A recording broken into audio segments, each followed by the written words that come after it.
Good evening and welcome to Catholic Focus. I'm Maureen Kimani. With me is a sign language interpreter, Charity Ngima. We join in the nation in mourning the passing of Raila Odinga, a towering figure in Kenya's political and social history.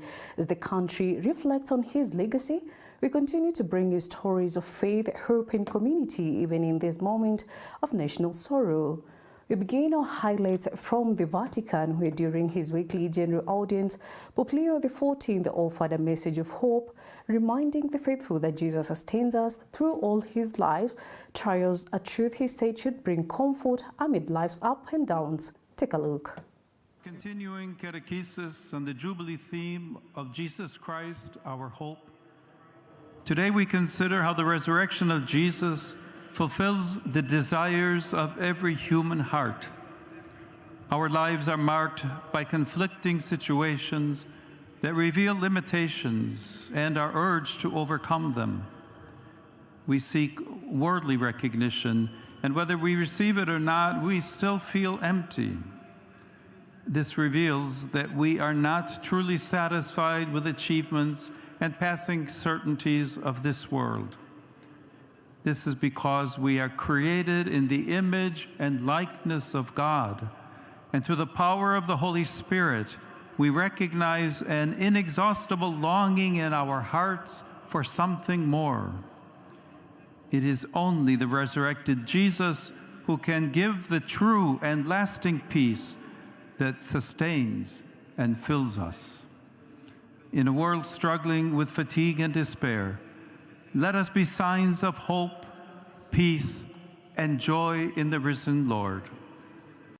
With prayerful good wishes that the present Jubilee of Hope may be for you and your families a time of grace and spiritual renewal, I invoke upon all of you the joy and the peace of our Lord Jesus Christ.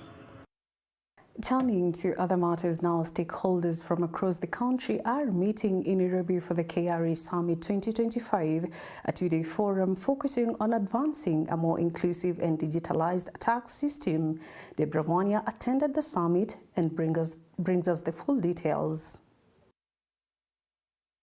The KRA Summit 2025, themed Beyond the Frontiers, Advancing Digitalized, Inclusive and Customer-Centric Revenue Administration, has brought together policymakers, business leaders and tax experts to discuss how Kenya can widen its tax base while making compliance more citizen-friendly. Among the key speakers was former Turkana Governor and current Deputy Chief of Staff at State House Josephat Nanok, who urged authority to adopt an all-inclusive tax framework that embraces micro, small and medium enterprises (MSMEs), noting their growing role in driving Kenya's economic development. Yet despite its immense contribution, much of it remains outside the formal tax net. There is therefore an urgent need for an inclusive and sustainable tax system, one that reflects the true dynamism of our economy. We must therefore develop practical solutions for small traders and cross-border businesses, maximizes voluntary compliance through trust and mutual benefit, and aligns with our constitutional commitment to equity and shared prosperity. Additionally, the growing base of our small, medium, and digital entrepreneurs must find space within the tax bracket that adapts to their evolving business models and cash flow patterns. Representing the Cabinet Secretary for Cooperatives and MSMEs, Wycliffe Abetsa Oparanya, the Principal Secretary for MSMEs, Susan Mangini, commended KRA for its progress in automating revenue collection and simplifying tax returns. She emphasized that MSMEs contribute significantly to the nation's GDP and must be fully integrated into Kenya's tax ecosystem. Kenya has embarked on an ambitious journey to align its tax and revenue systems, making them more efficient, transparent, inclusive, and empowering for every Kenyan.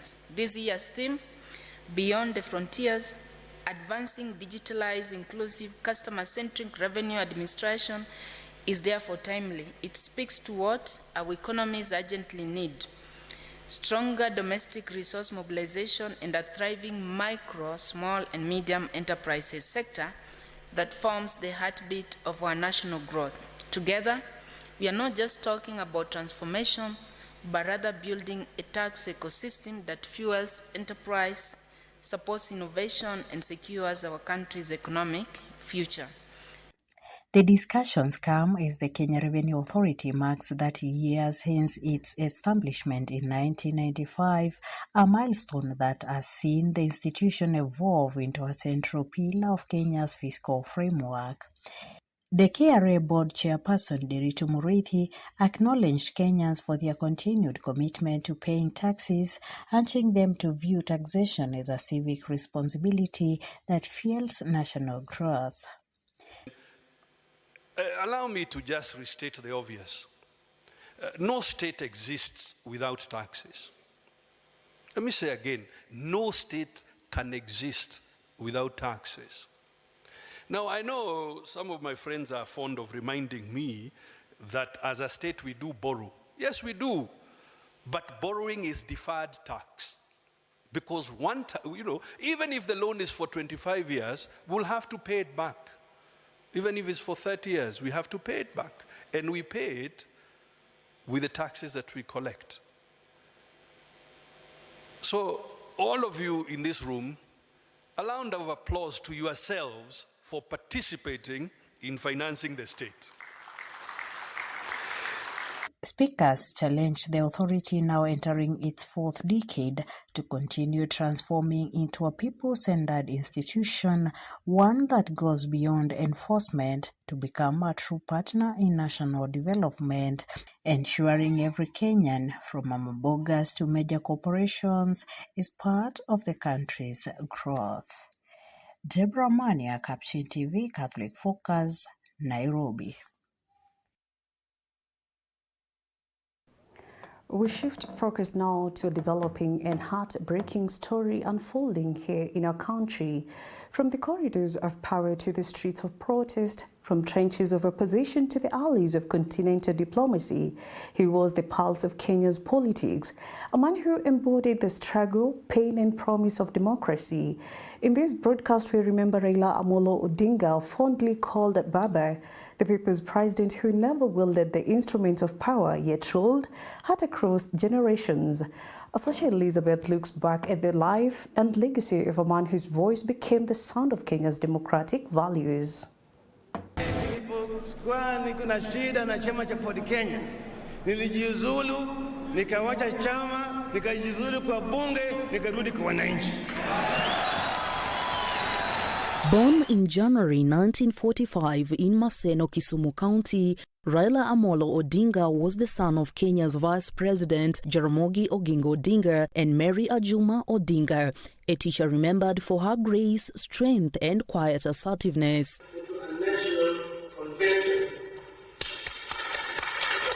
A trained engineer turned freedom fighter, his political baptism came during the single-party era, where his belief in freedom and justice saw him imprisoned without trial in the 1980s for nearly a decade. Emerging from detention, Raila became a symbol of resilience, a rallying voice for democracy that could neither be silenced nor subdued. NDP, toka rudi kwa wananchi, tafuta mandate. In the 1990s, he was at the forefront of Kenya's push for multi-party democracy, a fearless campaigner who challenged repression and demanded reforms. His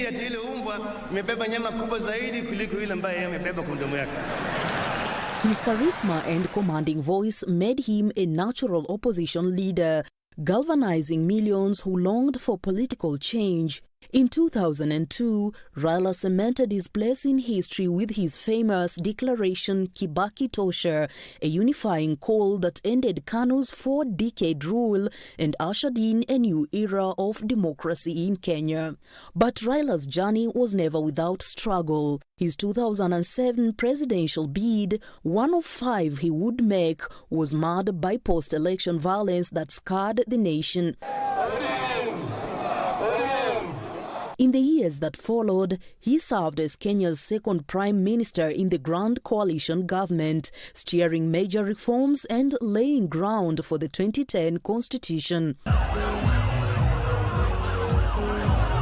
Despite narrow losses in subsequent elections, Raila remained unbowed, often saying, and I quote, "The struggle continues." His 2018 handshake with former President Uhuru Kenyatta turned political rivalry into a national reconciliation moment, calming divisions and reaffirming his image as a statesman. And the big men went their separate ways.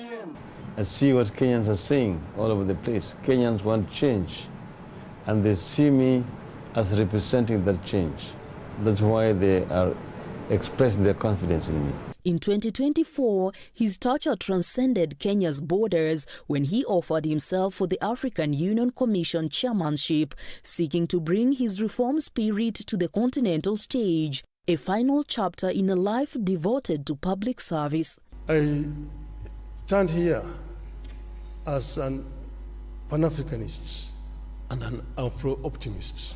Beyond politics, Raila was a devoted husband to Ida Odinga, a father and a mentor to many. His laughter, warmth and courage defined his humanity as much as his politics. Raila Amolo Odinga, in full realization of the high calling, assumed the office of the People's President of the Republic of Kenya. So help me God. To millions, he was more than a politician. He was hope personified, a movement in himself. Raila Amolo Odinga, the people's president who never held the sword of state, yet commanded a nation's love and loyalty. A patriot, a reformer, a son of Kenya whose dream for justice and unity will echo for generations.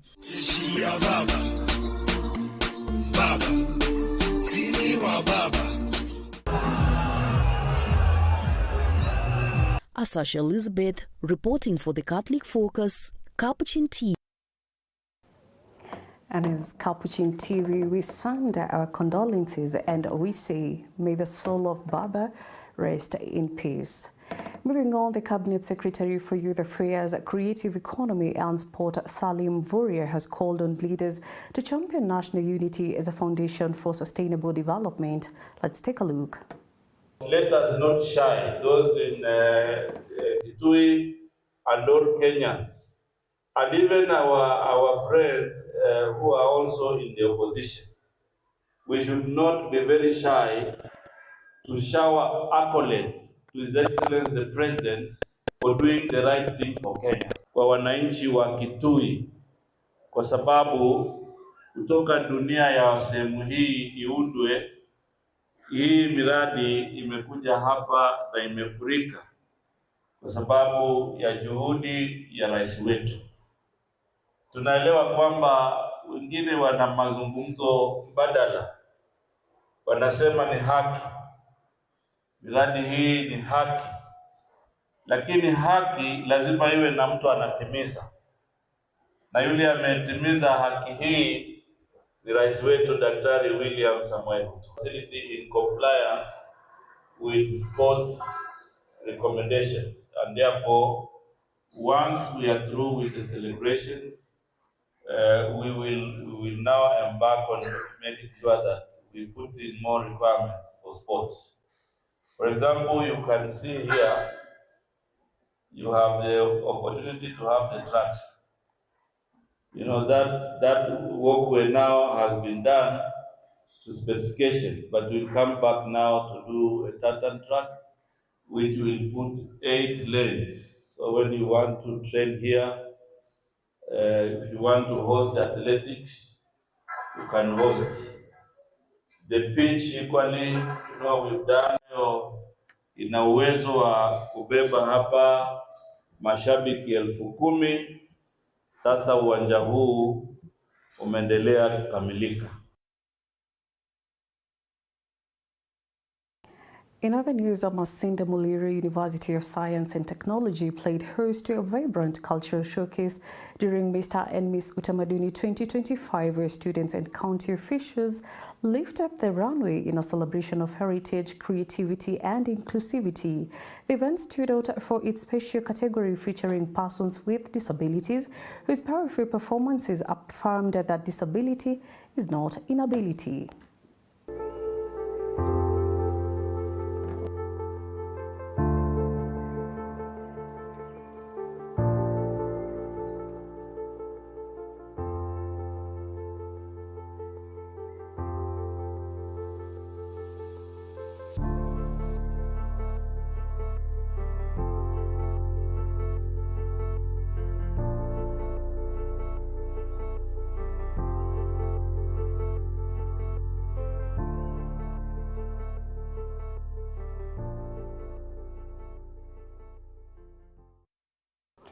Meanwhile, President William Ruto has declared a 7-day period of national mourning to honor the passing of former Prime Minister Raila Odinga. Here are the latest developments as tributes continue to pour in from across the world following the death of Kenya's veteran opposition leader and former Prime Minister Raila Amolo Odinga. Global leaders have joined Kenyans in mourning a man celebrated for his lifelong fight for democracy, justice, and unity. And we will have that story later on after this broadcast. And that wraps up this edition of Catholic Focus. As our nation mourns the loss of former Prime Minister Raila Odinga, we hold on to hope and pray that his soul finds eternal peace. May his legacy continue to inspire unity and courage across the Kenya. Thank you for watching and for being with us. I'm Maureen Kimani, joined by our sign language interpreter, Charity Ngema. Until next time, stay informed, stay inspired with Capuchin TV.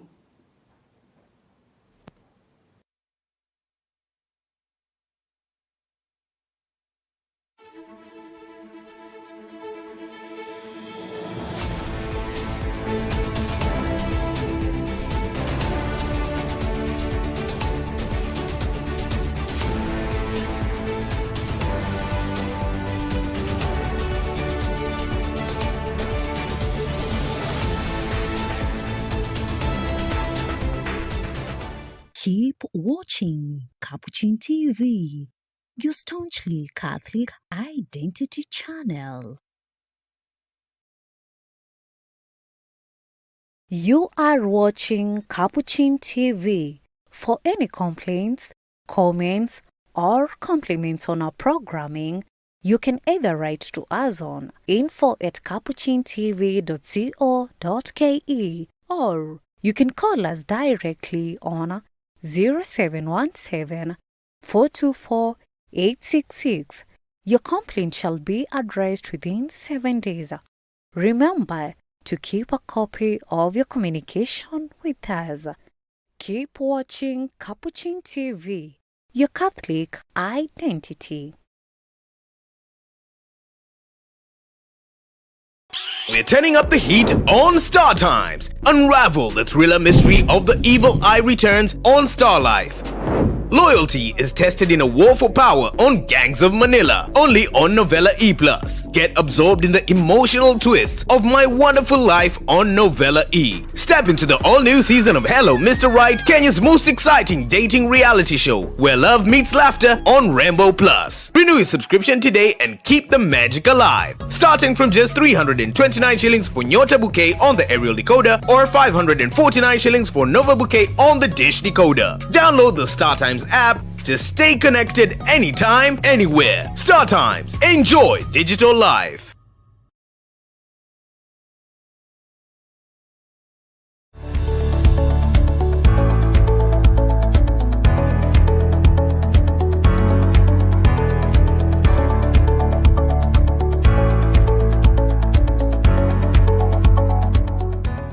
Are you passionate passionate about healthcare? Do you dream of a career that touches lives and transforms communities? Welcome to Our Lady of the Assumption Medical Training College, Ola MTC, a center of excellence where compassion meets competence. Founded in the year 2024 by the Assumption Sisters of Nairobi and located within the serene grounds of St. Mary's Mission Hospital in Lang'ata, Our Lady of the Assumption Medical Training College is envisioned to be a world-class medical training institution that is committed to transform lives of individuals, families, and communities.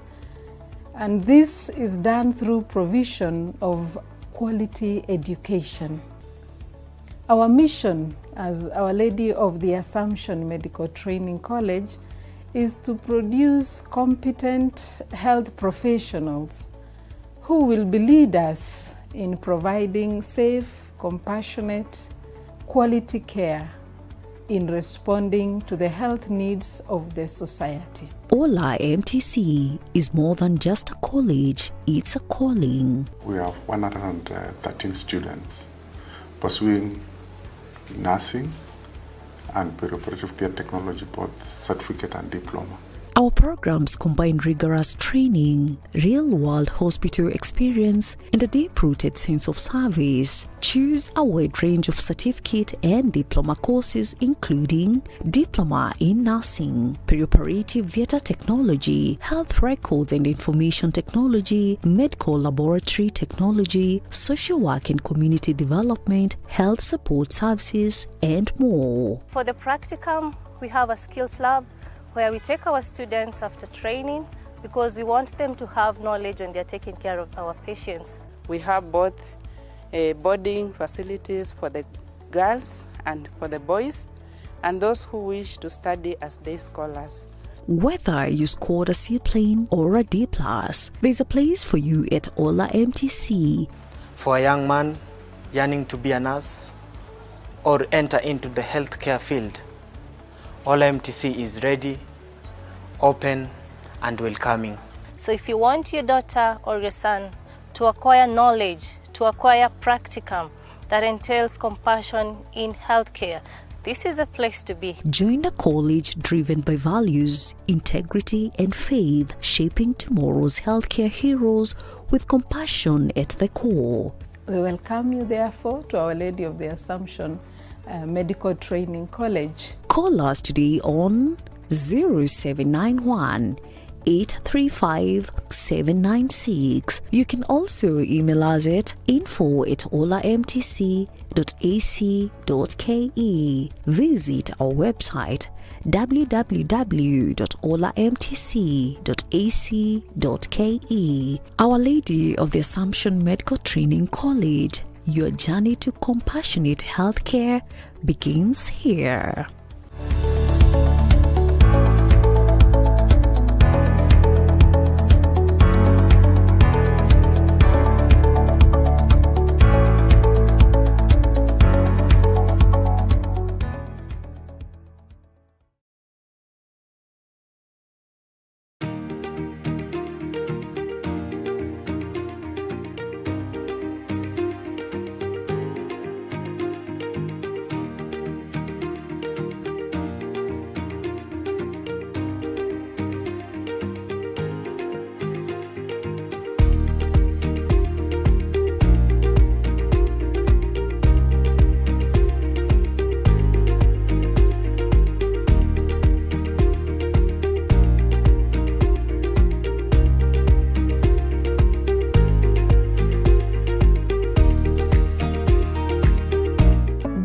To St. Augustine Teachers Training College, Ishara, affiliated to the Catholic University of Eastern Africa.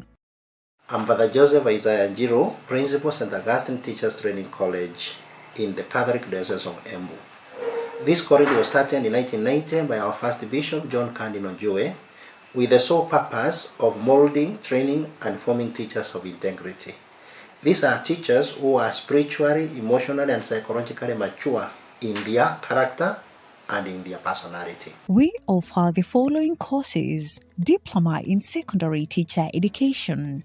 Requirements are C+ and above in KCSE, C+ and above in 2 teaching subjects, D+ in mathematics and C plain in English. Diploma in primary teacher education. Requirements are C plain in KCSE and above, Diploma in guidance and psychological counseling, C plain in KCSE and above, certificate in P1, GTE, nursing or any other relevant certificate, upgrading to CBC diploma for all PTE and ECDE students. Requirements are PTE, ECDE certificate and TSC registration certificate. What makes us outstanding is that students have a voice. I can say this from experience. We are not just trained to pass in our examinations, but for the future. At St. Augustine's Teachers College, we don't just focus on academics. We build a community. We learn, we lead, and we make lasting friendships. So if you are looking for a place to be at, we encourage you to join St. Augustine's Teachers College. We would love to be with you. We wish to welcome parents and guardians to enroll their sons and daughters in St. Augustine's Teachers Training College for a quality diploma in education and guidance and psychological counseling. Intakes are ongoing. Apply now to get started. For more information, call the principal, St. Augustine Teachers Training College at 0722 908 044 or 0735 424 580. Welcome all to St. Augustine Teachers Training College, Ishara.